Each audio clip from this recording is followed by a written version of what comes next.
কোরআনে জানিয়ে দিচ্ছে ওয়া ইযা কুরিআল কুরআন ফাসতামিউ লাহু ওয়া আনসিতু লাআল্লাকুম তুরহামুন।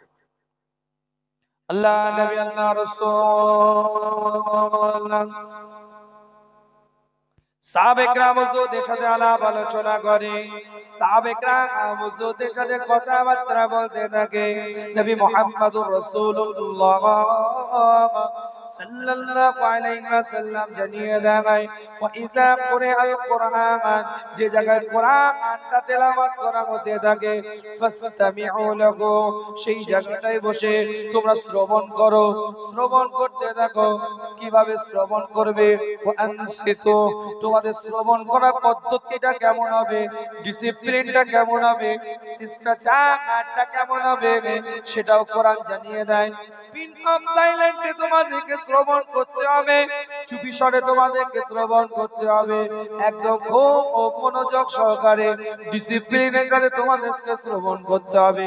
আল্লাহ পাক জানিয়ে দেয় তোমাদের শ্রবণ করার যদি দক্ষতাটা এইরকম থাকে, খুব মনোযোগ সহকারে পিন অফ সাইলেন্টে যদি তোমরা শ্রবণ করতে পারো, আল্লাহ পাক কোরআনের মধ্যে জানিয়ে দেয় আমি আল্লাহ তোমাদের উপরে রহমত গুলোকে বর্ষণ করি।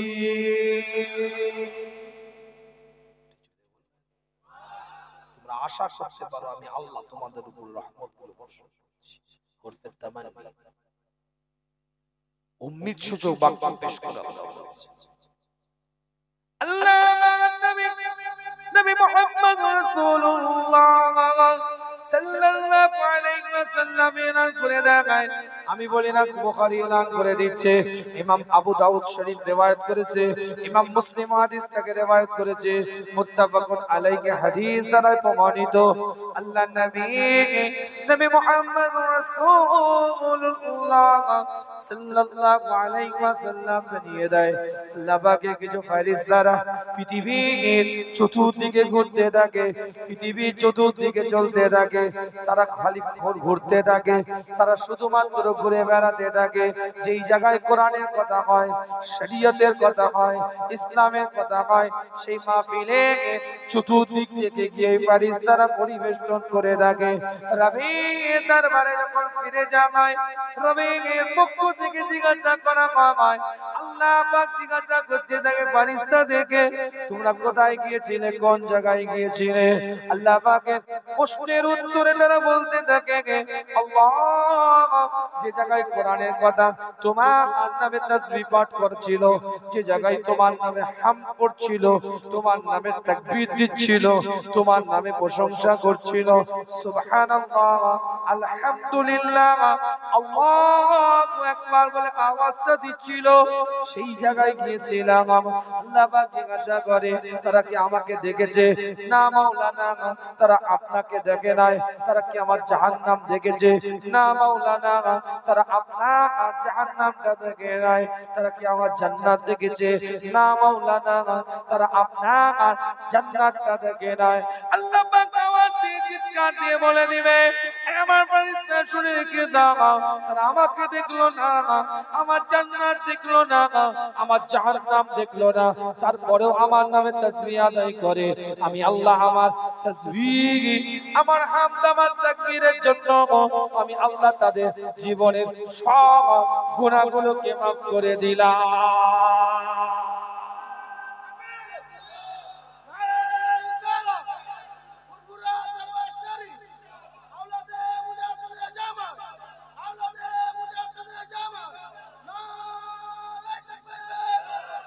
হাদিসের রিওয়ায়াতের মধ্যে এসেছে, পরিষ্কার করে লেখা আছে আল্লাহ পাকের দিকে তাকিয়ে ফেরেশতারা বলতে থাকবে, রবের দিকে খেয়াল করে ফেরেশতারা বলতে থাকবে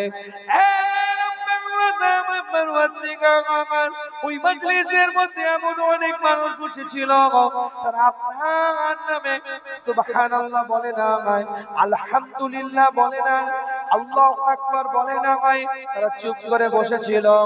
আল্লাহ পাকের পক্ষ থেকে আওয়াজ আসবে, তাদের পাশে বসেছিল, বলে যারা বলছিল তাদের পাশে বসেছিল। আল্লাহ পাক জানিয়ে দিবে ফেরেশতা তারা বলে না ঠিকই, কিন্তু যারা বলছিল তাদের পাশে বসে থাকার কারণে আমি আল্লাহ তাদের গুনাহগুলোকে মাফ করে দিলাম।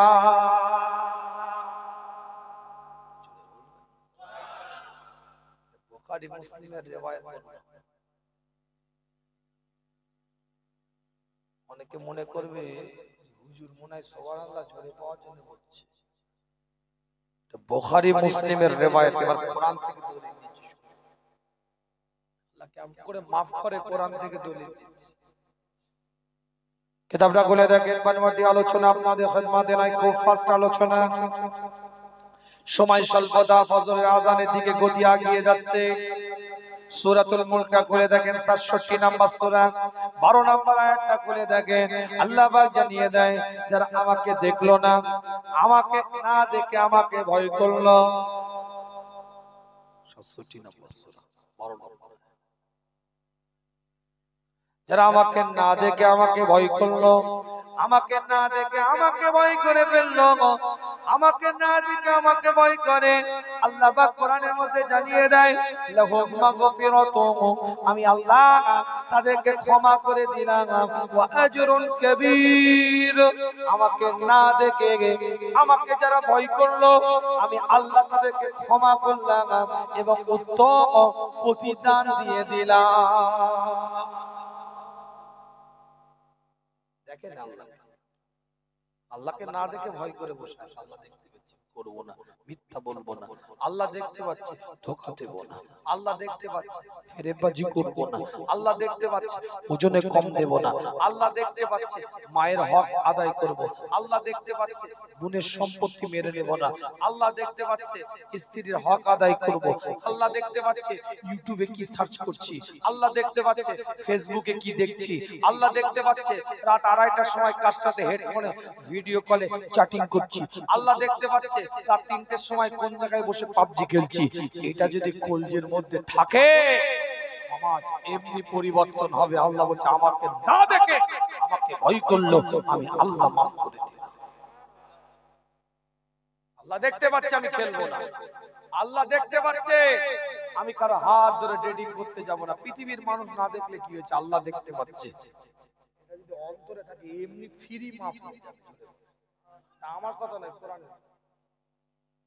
অন্য আয়াতের মধ্যে আল্লাহ পাক জানিয়ে দেয়, কিতাবটা খুলে দেখেন, সূরাতুল আহজাবটা খুলে দেখেন, ৩৩ নম্বর সূরা ৭০ নম্বর আয়াতের মধ্যে আল্লাহ এলান করে দেয়, ইয়া আইয়ুহাল্লাযীনা আমানুত্তাকুল্লাহ ওয়া কুলু কাওলান সাদীদা। আল্লাহ পাক কোরআনের মধ্যে জানিয়ে দেয়, হে ঈমানদাররা, তোরা আল্লাহকে ভয় কর। ইয়া আইয়ুহাল্লাযীনা আমানুত্তাকুল্লাহ, তোরা আল্লাহকে ভয় কর। ওয়া কুলু কাওলান সাদীদা, এবং সত্য কথাটা তোরা মুখ দিয়ে স্পষ্ট স্বীকার করে নে। বিরাট গুরুত্ব। ক্ষমতা আছে, পাওয়ার আছে, আধিপত্য আছে, স্ট্যাটাস আছে, লোকবল আছে, জনবল আছে, অর্থের বল আছে। বিরাট ক্ষমতাশীল ব্যক্তিত্ব, পিছন থেকে একটা ব্যাকিং কাজ করে, টাকা আছে, পয়সা আছে, অর্থ আছে, সম্পদ আছে, ব্যাংক ব্যালেন্স আছে, বিরাট সমাজের দাপট, মান্যতা, কথা। সে একটা ভুল করেছে, আপনি চিন্তা করছেন বলার দরকার নেই, ফেঁসে যাবি। হয় না? না হয় না। ওর পয়সা আছে, কেন মাথা মারছিস? কে যদি বলতেও চায়, আপনার পিছন থেকে টানে, দরকার নেই, ছেড়ে দে, না দেখার ভান করে চল যা। কথা হাহু দেন। ধরেন আমি আমার কথা বলি, বাইরের কারণ নয়, আমি পীরজাদা, আমি হুজুর, আমি আলেম, আমি মৌলানা। আপনারা যে নামে আমাকে চিনেন সেটা বলছি। আমি তো গুনাহগার আমার দিক থেকে, কিন্তু আপনি তো জানেন একটা হুজুর এসেছে, একটা পীর সাহেব এসেছে, একটা পীরজাদা এসেছে, আমার দাদা পীর আওলাদ খুন এসেছে। আমি কি জিনিস তা আমি জানি। আপনি বলছেন, ঠিক আছে, আলহামদুলিল্লাহ। তো আমার কথা এটা বলতে চাইছি, আমি যদি একটা শরিয়ত বিরোধী কাজ করি, বলে হুজুর, কে বলতে বলেছে আপনাকে? ইসলাম আপনাকে অধিকার দিয়েছে। ইসলাম শুধু অধিকার দেয় না, আপনাকে দায়িত্ব ইসলাম দিয়েছে। আমার দ্বারাই যদি কোন শরীয়তের ভুল কাজ হয়, আপনাকে ভদ্রতার সাথে প্রতিবাদ করতে হবে। হুজুর, আপনি এই কাজটা করেছেন, এটা শরীয়তের খেলাফ কাজ, আপনি একটু বিবেচনা করে দেখবেন।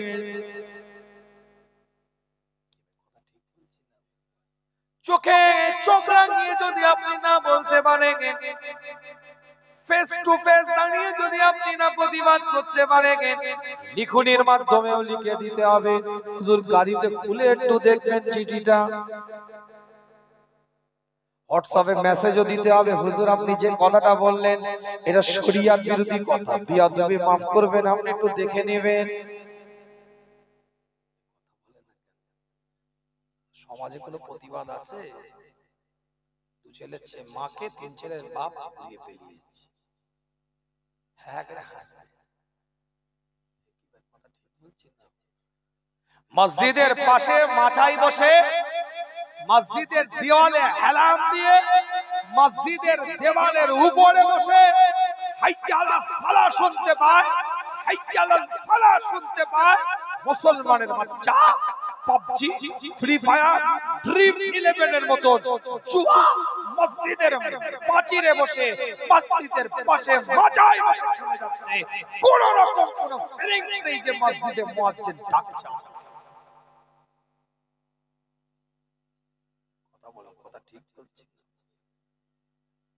জলসাকে কেন্দ্র করে বিভিন্ন মেহমান বাড়িতে আসে, জলসার দিনেও ওয়াবাদে প্রেম চালিয়ে যাচ্ছে, কোনো ফিলিংস নাই যেটা একটা কোরআনের মাহফিল, এটা একটা শরীয়তের মাহফিল। তার মানে হচ্ছে ওয়াবাদে ঘোরায়, হাজার হাজার বাড়িতে সুদ চলছে, কোনো প্রতিবাদের ছায়া নাই, একটা গা সওয়া গোছের হয়ে গেছে। কি আছে সবাই করছে। কথা ঠিক বলছি না ভুল বলছি? কথা বল। হাজার হাজার বাড়িতে গ্রামকে গ্রাম, পাড়াকে পাড়া পোল নিচ্ছে, নরমাল ব্যাপার। দাড়িওয়ালা, টুপিওয়ালা, হুজুর, ইমাম, মুয়াজ্জিন ওই পোনের বিয়েতে গিয়ে কবজি টুপিয়া হাত জড়ো করে চলে আসছে। মানুষ তো এমনি ক্যাজুয়াল নিয়ে নেবে।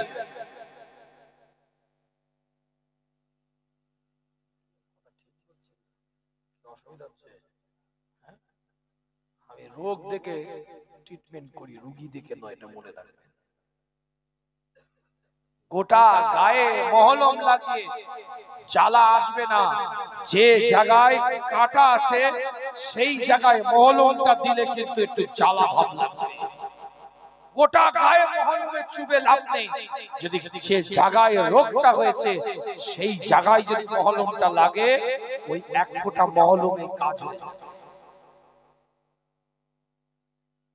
কথা কিছু বুঝতে পারছেন না? বুঝতে পারছেন? রাত 2টো থেকে 3টে পর্যন্ত আপনার মেয়ে কার সাথে ফোনে কথা বলছে আপনি জানেন, জানার পরে মা হয়ে প্রতিবাদ করলেন না। আমার বাপ বুঝাচ্ছেন যে বাপকে সামলে নেব, তুই চালিয়ে যা, বড় লোকের ছেলে আছে। বেহায়া নির্লজ্জা গিলটা বন্ধ করে এই কথা বলে। কথা ঠিক বলছি না? আমার বাড়িতে আমার ছেলে রাত 12টা থেকে 3টে পর্যন্ত ভিডিও কল করে চ্যাট করে কাটিয়ে দিল, ইমোতে, হোয়াটসঅ্যাপে, মেসেঞ্জারে। আমি প্রতিবাদ করলাম না, আমি গিয়ে ফজরের নামাজে দাঁড়িয়ে গেলাম। ফাটিয়ে ফেলবে তোমাকে কবরে দিবে।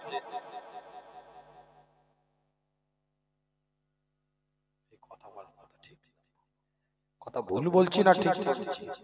কোথায় গেল আপনি বলতে পারলেন না কেন? কিসের বাপ আপনি? কি করে বলবে? কানে বিড়ি দিয়ে ছেলেকে বলছে গুটকা খাস, কানে বিড়ি নিয়ে ছেলেকে বলছে গুটকা খাসনি, তাহলে ওর কথাটা কতটা সন্তান মান্যতা দিবে? ও তো এক স্টেপ বেড়ে আছে, তো ধুমো ছাড়ছে। এটাই ঠিক। কি হলো? কথা ঠিক বলছি? কথা কিছু বুঝতে পারছেন না? বুঝতে পারেন? অনেক দূর থেকে কথা বলছি, আমার আলোচনা বুঝতে হয়।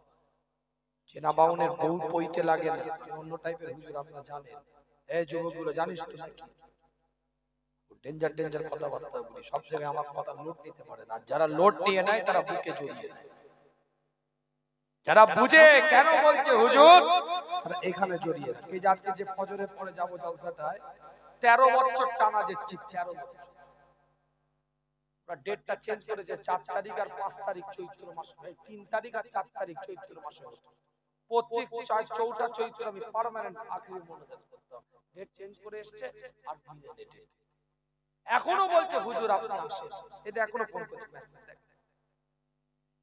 এইখানে আসার সময় কথা বলেছি, আমি নিজে থেকে বলছি না হবে না। সে কুকুরাহাটি থেকে আমাকে নদী পার হয়ে যেতে হবে, ওরা গাড়ি নিয়ে আসবে। একজন হুজুর আছেন আমার পরে ফজরের পরে মোনাজাত হয়ে যাবে, ফজরের পরে বলছে না আপনাকে 8টার সময় তুলবো। ওরা তো ওদের স্টাইলে কথা বলছে, হুজুর যে কি হবে, হার্ট অ্যাটাক হয়ে যাবে নাকি। আমার কথা বলার উদ্দেশ্য হচ্ছে আবেগ, ভালোবাসা। তা কি মনে হচ্ছে ওখানে কি আমি কি তেল মেরে এসেছি নাকি? 13 বছর ধরে ওষুধ দেওয়ার ওষুধ দিয়েছি, কিন্তু ভালো যখন বেশি নিয়েছে, বুকের সাথে জড়িয়ে নিয়েছে। আমার পীরের আওলাদ কথা বলে। আপনি বুঝুন, আপনি ভাবুন, আপনি মাথায় বালিশটা দিয়ে একটু মানুষটা ভাববেন যে হুজুর কি বক্তব্যটা দিল। আরে 5 বছর আপনার পরিবারে প্রেম চলছে, ওটা প্রেম নয়, ওটা জেনা চলছে। আপনি জানার পরে মান্যতা দিচ্ছেন, ইসলাম আপনাকে মেনে নিতে পারে না। আপনি আল্লাহর সাথে নাটক করছেন, অভিনয় করছেন, যত বড় আপনি নামাজি হন। আপনি বিয়ে দিয়ে দেন। ভালোবাসা হতেই পারে, ভালোবাসার বিরুদ্ধে আমি করছি না। একটা মানুষ ভালোবেসে ফেলেছে, কি করবে আপনি? এটা মনের ব্যাপার। একটা মেয়েকে একটা ছেলে ভালোবেসে ফেলেছে, এখন তার অভিভাবকের দায়িত্ব ডেকে নিয়ে আয়, এই বিয়ে কর, মিটিয়ে দেন। এবার বিয়ের পরে কত ভালোবাসা আছে উঠলে দাও। আমার কথা বুঝে যাচ্ছে না? বুঝে যায়। আপনার মেয়ে একটা ছেলেকে মন দিয়ে দিয়েছে, ওটা তো তার কন্ট্রোলে নেই, মনটাকে দিয়ে ফেলেছে। কি করবেন আপনি? কোন বিরোধিতা করার দরকার নেই। তুই যাকে ভালোবাসিস তার বাপকে ডাক, বাপকে ডাকেন, অভিভাবককে ডাকেন, ডেকে এখন বিয়ে দিয়ে দেন, আগ করিয়ে দেন, ঝামেলা চুকিয়ে দেন। 5 বছর 10 বছর 20 বছর চাপ পাস করবেন। তখন দেখবে কিছু ব্যাকা টাইপের ছেলে আছে বলে আমি নিজের পায়ে দাঁড়াই, কার পায়ে দাঁড়িয়ে তুই মধু খেতে এসেছিস? কথা বলে না, কথা ঠিক বলছি না ভুল বলছি? তার মানে এগুলো হচ্ছে বদমাইশের আড়ট। বিয়ে দিয়ে দাও, বিয়ের পরে কত ভালোবাসা আছে উতলে দাও। তুমি জানে বেঁচে যাবে, ইমানে বেঁচে যাবে, আমলে বেঁচে যাবে। আজ থেকে নিয়ত করেন, যেখানে ভালোবাসা দেখবেন ভালোবাসাটাকে পার্মানেন্ট করে দিবেন। ভালো করছেন, আপনি তো উপকার করছেন, কারণ তো বিরুদ্ধে করছেন না রে বাবা। তার সাথেই বিয়ে দিয়ে দেন, যে যেখানে ভালোবাসা। বেশি টানাটানি করুনি, পরে দেখবে টাওয়ার অন্যদিকে নিয়ে দিয়েছে। 5 বছর সংসার করে দেখবে টাওয়ারই মাথা মাথা করছে। হচ্ছে তো সমাজে পুরনো জিনিস। আবার ধুমো কি বলে, আগুন কি চেপে থাকে, আগুন চেপে আছে, ধুমো হালকা হালকা ছিল, পট করে আগুন জ্বলে উঠেছে, টাওয়ারই মাথা মাথা করছে। 2 ছেলে 3 ছেলে বাপ হয়ে গেছে, ওইদিকে 3 ছেলের মা হয়ে গেছে, কিন্তু টাওয়ার ঠিক লেগে গেছে। রাতে এবার কুই কুই করছে, স্বামীর সাথে অসুবিধা, ওদিকে এর সাথে অসুবিধা, রাতে ছাড়তে পারছে না, কুই কুই করছে। যে যাকে ভালোবাসে বিয়ে দিয়ে দেয়। কথা ঠিক বলছে না? যদি ভুল বলে থাকি বলেন যে হুজুর মিথ্যে কথা বলছে, খামাখা এসব সমাজে গন্ডগোল লাগাচ্ছেন আপনি। সমাজে সমাধান করছি, দিন বুঝেন, ইসলাম বুঝেন, শরিয়াত বুঝেন। নাটক অভিনয় করার জিনিস ইসলাম নয়। ইসলাম মান্যতার জিনিস, আমলিয়াতে জিন্দেগি তৈরি করার জিনিস। আল্লাহ তাই কোরআনের মধ্যে বলছে, যদি আমাকে ভয় করি, সত্য কথা যদি বলিস, আল্লাহ কোরআনের মধ্যে জানিয়ে দিচ্ছে, ইসলিহ লাকুম আমালাকুম, আমি আল্লাহ তোদের ওই যে এলোমেলো আমলগুলো গুছিয়ে কবুল করে নেব। ওয়ায়াগফিরু লাকুম যুনুবাকুম, আমি আল্লাহ তাদেরকে ক্ষমা করে দেব। ওয়া মান ইউতি'িল্লাহ ওয়া রাসূলাহু ফাকাদ ফাযা ফাওজান আযীমা।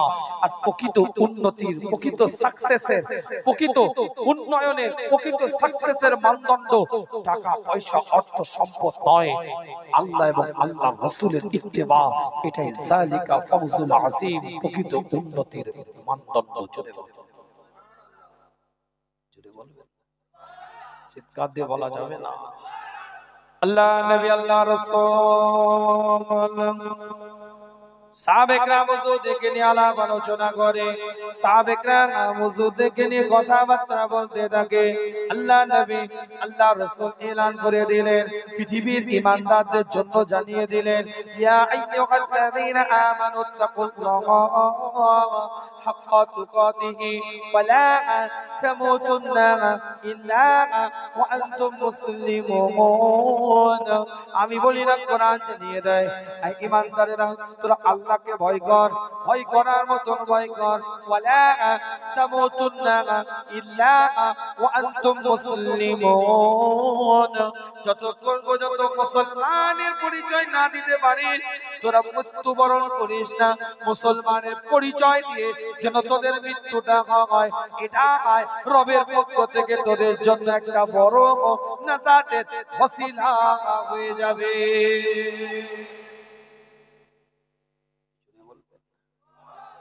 সংক্ষিপ্ত আলোচনা আপনাদের খেদমতে। ফজরের নামাজের আজানের দিকে আগিয়ে যাচ্ছে টাইম। এক একটা দলিল দিচ্ছি আপনাদের খেদমতে, এক একটা পয়েন্টের উপর আলোচনা আপনাদের কাছে। জীবনের নীতিমালা তৈরি করেন, উসুলটাকে তৈরি করে নেন, নিয়মাবলীটাকে তৈরি করেন, জীবনের ধারাটাকে বাস্তব জীবনে কাজে লাগান। তবে এই মাহফিলটার মধ্যে বসাটা আপনার আমার জন্য সার্থক হবে, আশাটা আপনার আমার জন্য সার্থক হবে, তাহলে সব বেকার হয়ে যাবে। আল্লাহ নবী আল্লাহ রাসূল এলান করে দিলেন এই মাহফিলটার মধ্যে বসলে আল্লাহ পাক ক্ষমা করে দেয়, মাফ করে দেয়। কিন্তু এখানে একটি কথা বুঝতে হবে, আত্তাইবু মিনাজ যামবি কামাল্লা যামবা লাহু, বান্দা যখন তওবা করে নেয় ওই রকম হয়ে যায় যেন আগে সে কখনো কোনোদিন কোনো গুনার কাজই করে না হয়। এখানে কবিরা গুনাহ যদি হয়ে যায়, কবিরা গুনাহ করার কারণে আপনাকে আমাকে তওবা করতে হবে। তওবাটা কবিরা গুনার জন্য শর্ত। যদি এই মাহফিলের মধ্যে বসেন, তাসবিহ পড়েন, আর যদি তওবা করে বাড়ি থেকে যান, আল্লাহ পাক আপনার আর আমার কবিরা গুনাহ মাফ করে দিবে, সগীরা গুনাহগুলোকেও মাফ করে দিবে। আর যদি শুধুমাত্র এই মাহফিলে বসে থাকেন, যদি তওবা না করেন, তাহলে আমার আল্লাহ সগীরা গুনাহগুলোকে মাফ করে দিবে। কিতাবটা খুলে দেখেন, পরিষ্কার করে লেখা আছে, কিন্তু আল্লাহর পক্ষ থেকে জানিয়ে দেয়া হয়, মুস্তাফা এলান করে দেয়, দুটো গুনাহকে আল্লাহ পাক কখনো ক্ষমা করেন না, দুটো গুনাহ আল্লাহ কখনো মাফ করবে না। এক নাম্বার হচ্ছে শিরকের গুনাহ, আল্লাহ পাক ক্ষমা করবে না। আর দ্বিতীয় নাম্বার হচ্ছে বান্দার হক নষ্ট করে নেওয়ার গুনাহ। এই দুটো গুনাহ আমার আল্লাহ কষ্টিস কালেও কখনো ক্ষমা করবে না। এক নাম্বার শিরকিয়াতের গুনাহ, অংশীদার সাব্যস্তের গুনাহ। দ্বিতীয় নাম্বার বান্দার হক নষ্ট করা। আল্লাহর নবী মুহাম্মদ রাসূলুল্লাহ সাল্লাল্লাহু আলাইহি ওয়াসাল্লাম হযরত মুআজ ইবনে জাবাল থেকে হাদিসটা riwayat, বুখারী মুসলিম riwayat করেছে। আল্লাহ নবী আল্লাহ রাসূল একটা উটের উপরে সওয়ারি হয়ে আগিয়ে যাচ্ছে। আল্লাহ নবী আল্লাহ রাসূলের সঙ্গী হিসাবে মুআজ ইবনে জাবাল আছে। আল্লাহ নবী মুহাম্মদ রাসূলুল্লাহ সাল্লাল্লাহু আলাইহি ওয়াসাল্লাম মুআজ ইবনে জাবালকে বলে, মুআজ, আওয়াজ দিচ্ছে লাব্বাইক, হুজুর আমি হাজির আছি, আপনি কি বলছেন বলেন। উম্মা সারাহা সাআতা, হুজুর আরেকটু আগিয়ে গেলেন, আবার ডাকলেন ইয়া মুআজ, একই ভাবে উত্তর দিলেন লাব্বাইক, হুজুর আমি হাজির আছি, আপনি কি বলছেন বলেন। উম্মা সারাহা সাআতা, হুজুর আরেকটু আগিয়ে গেলেন, আবার দিয়ে ডাকলেন লাব্বাইক মুআজ। হযরত মুআজ ইবনে জাবাল বললেন লাব্বাইক, হুজুর হাজির আছি, আপনি কি বলছেন বলেন। আল্লাহর নবী মুহাম্মদ রাসূলুল্লাহ সাল্লাল্লাহু আলাইহি ওয়াসাল্লাম হুজুর যখন তিনবার ডেকেছে, এত নিকটে থাকার পরেও একটা উটের লাগামের এই প্রান্ত থেকে এই প্রান্তের দূরত্বের মধ্যে থাকার পরেও হুজুর যখন তিনবার ডেকেছে, হযরত মুআজ চিন্তা করে নিয়েছে আমার নবী খুব একটা ইম্পর্টেন্ট কথা আমাদেরকে বলবে, আমাকে বলবে, আমাকে জানাবে, গুরুত্ব সহকারে শুনবে। আল্লাহ নবী আল্লাহ রাসূল এলান করে দিলেন, প্রশ্ন করলেন, হাল তাদরি মাল হাক্কাল্লাহি আলা ইবাদিহি, মুআজ এটা কি তোমার জানা আছে একটা বান্দা হিসাবে রবের প্রতি তোমার দায়িত্বটা কি, একটা বান্দার কর্তব্যটা কি, কি করবে ওই বান্দাটা আল্লাহর জন্য, এটা কি তোমার জানা আছে? আমি বান্দা তো নাকি, কথা বলেন না, আল্লাহর বান্দা। আল্লাহ পাক জানিয়ে দিচ্ছে, আল্লাহ রাসূল জানিয়ে দিচ্ছে, প্রশ্ন করেছে, হাল তাদরি মাল হাক্কাল্লাহি আলা ইবাদিহি, এই মুআয ইবনে জাবাল, তোমার কি জানা আছে যে বান্দা তার কি দায়িত্ব আল্লাহর জন্য, কি করবে সে, কি করতে হবে তাকে, এটা কি তোমার জানা আছে? হযরত মুআয ইবনে জাবাল বলে আল্লাহ ওয়া রাসূলুহু আ'লামু, আল্লাহ এবং তার রাসূলের সম্পর্কে ভালো জানে। আল্লাহ নবী আল্লাহ রাসূল এলান করে দিলেন, মুআয, একটা বান্দার দায়িত্ব হচ্ছে তার রবের জন্য, একটা বান্দার দায়িত্ব হচ্ছে তার খোদার জন্য, একটা বান্দার দায়িত্ব হচ্ছে তার মাওলার জন্য। ওই বান্দাটা যখন ইবাদত করবে, ওই বান্দাটা যখন রুকু করবে, ওই বান্দাটা যখন সিজদা দিবে, ওই বান্দাটা যখন তাসবিহ পড়বে, ওই বান্দা ইবাদতের মধ্যে শিরক মুক্ত ইবাদত হবে, কুফর মুক্ত ইবাদত হবে। এই শিরক মুক্ত কুফর মুক্ত ইবাদতটা আল্লাহ বান্দার কাছে আশা করে। জোরে বলবেন, সাথ দিচ্ছেন না, জোরে বলবেন, চিৎকার দিয়ে বলবেন। আল্লাহ নবী মুহাম্মদ রাসূলুল্লাহ সাল্লাল্লাহু আলাইহি ওয়াসাল্লাম তুম্মা সারা সাদা, হুজুর আরেকটু আগিয়ে গেলেন, আবার ডাকলেন মুআয, লাব্বাইক ইয়া রাসূলুল্লাহ, হুজুর আমি হাজির আছি। আল্লাহ নবী আল্লাহ রাসূলকে আবার হুজুর আমার প্রশ্ন করে, বান্দা যদি তার রবের হুকুমটা পালন করে, অর্থাৎ আল্লাহ যেভাবে ইবাদত করতে বলেছে সেইভাবে যদি ইবাদত করে, অর্থাৎ বান্দা যদি শিরক মুক্ত ইবাদত করে, কুফর মুক্ত ইবাদত করে, ওই বান্দাকে আল্লাহ কি নিয়ামত দিবে এটা কি তোমার জানা আছে? অর্থাৎ একটা আর রব বান্দা যখন রবের হকটা আদায় করে, আল্লাহর কি হক হয়ে যায় তার উপরে, এটা কি তোমার জানা আছে? মুআয ইবনে জাবাল বলে আল্লাহ ওয়া রাসূলুহু আ'লামু, আল্লাহ এবং তার রাসূলের সম্পর্ক জানে, আমি হুজুর বলতে পারবো না। আল্লাহ নবী আল্লাহ রাসূল জানিয়ে দেয়, বান্দার ইবাদতটা যখন শিরক মুক্ত হয়ে যাবে, ওই শিরক মুক্ত ইবাদতের কারণে আমার আল্লাহ ওই বান্দাকে একটা আযাব মুক্ত জান্নাত দান করে দিবে।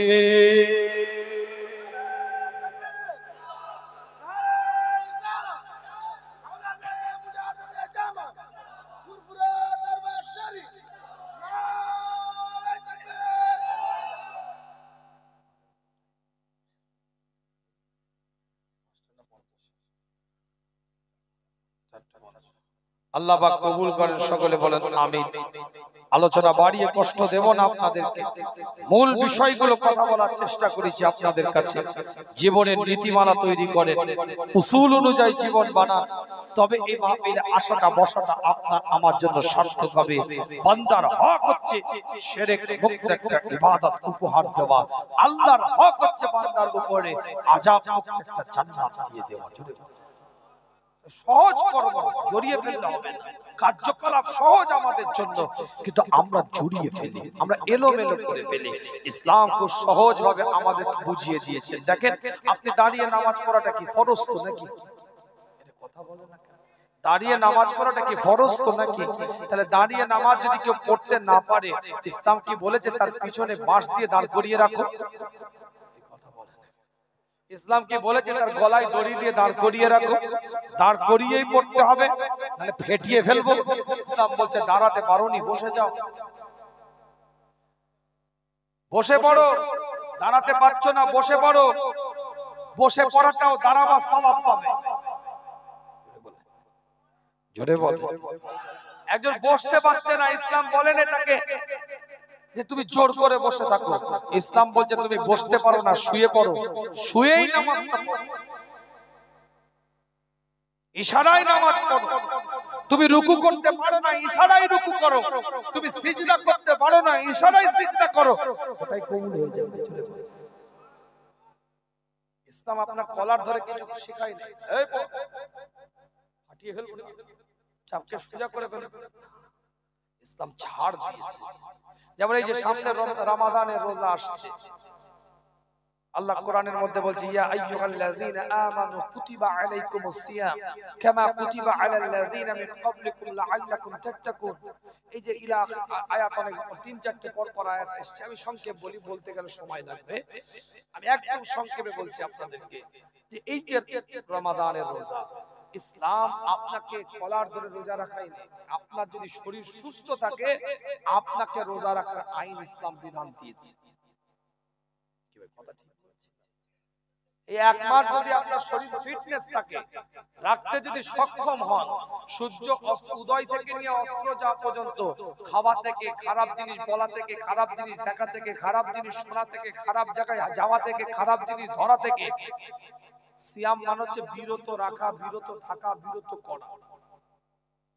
বুঝতে পারছেন?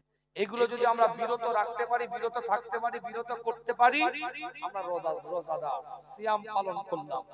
রমাদানে ইফতার সাহরি করলাম, ইফতার করলাম, এর মধ্যে দিয়ে সিয়াম পালন করলাম। কিন্তু একটা মানুষ অসুস্থ, রাখতে পারছে না, ইসলাম বলতে ছেড়ে দাও, রাখতে হবে না, তোমাকে রাখতে হবে না, যখন সুস্থ হবে তখন রাখবে।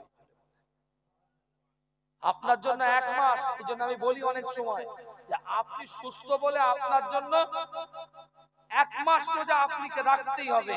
আর অসুস্থর জন্য এক মাস নয়, 15টা রোজা হয়তো সে রেখেছে, 15টা রাখতে পারেনি। বছরে 5 দিন রোজা রাখা হারাম, সেই 5 দিন বাদ দিয়ে যে কোনো দিনে তার জন্য রোজা রাখা ফরজ হয়ে গেল। আদায় করতে হবে। কথা বলে না কেন? অনেকে বাহানা করে,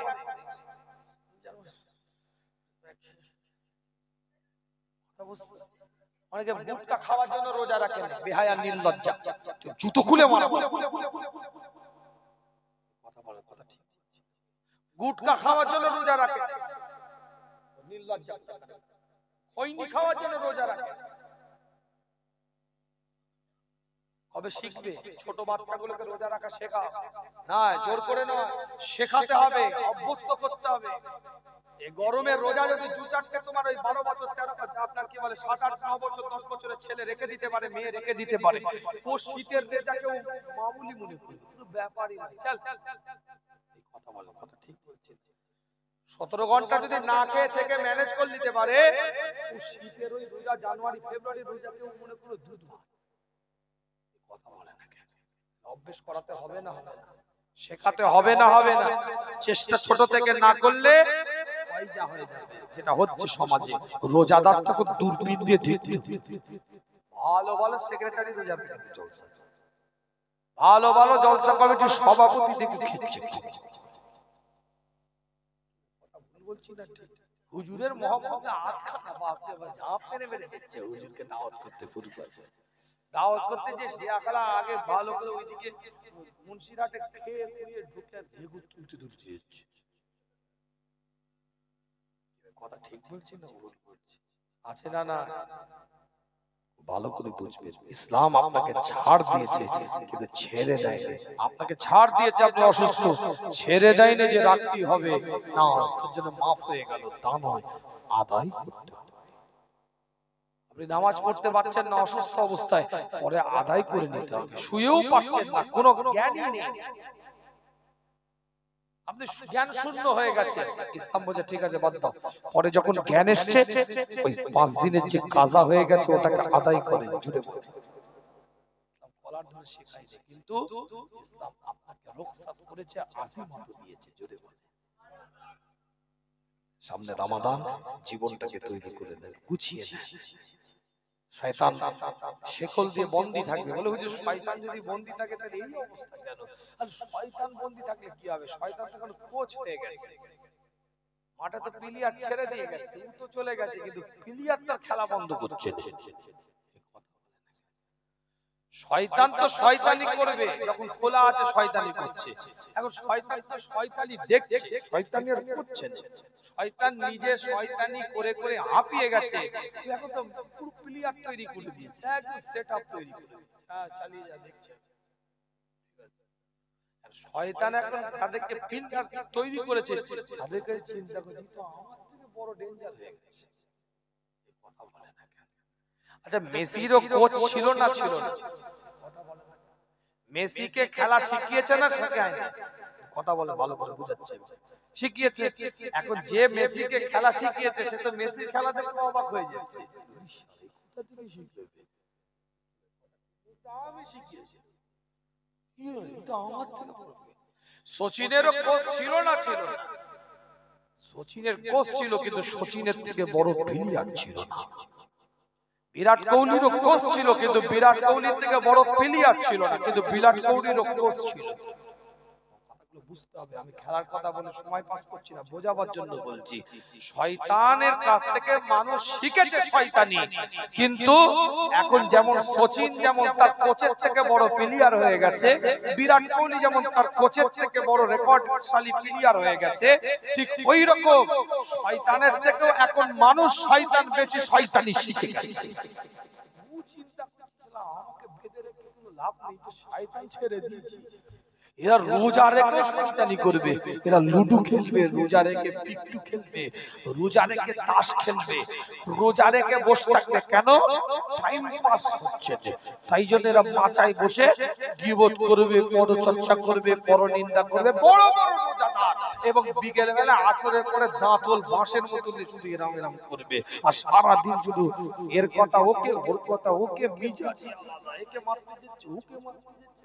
রোজা রেখে আছে, মিজাজ আমার রোজা থেকে রাখতে বলেছে। তুই মিজাজ যদি কন্ট্রোল না করতে পারে, মিজাজ কন্ট্রোল করাও তো বড় রোজা রেখে। কথা ঠিক বলছি না? রাগ করছেন? তো শয়তানও চিন্তা করছে, ডেঞ্জার ডেঞ্জার হয়ে গেছে, আমার বাপ হয়ে ঘুরছে। জীবন তৈরি করে মজার ছলেও অনেক শিক্ষণীয় কথা বলেছি মাঝখানে, বুঝে নিতে হবে জিনিস। কেন এই রাত্রিরে অনেক রকম কথা বলে আপনাদেরকে রাখতে হবে।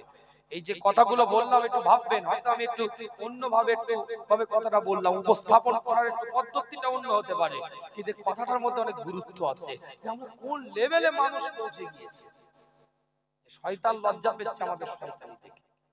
কথা ঠিক না? আল্লাহ আমাদের সকলকে সহি বুঝদান করেন, সকলে বলেন আমিন।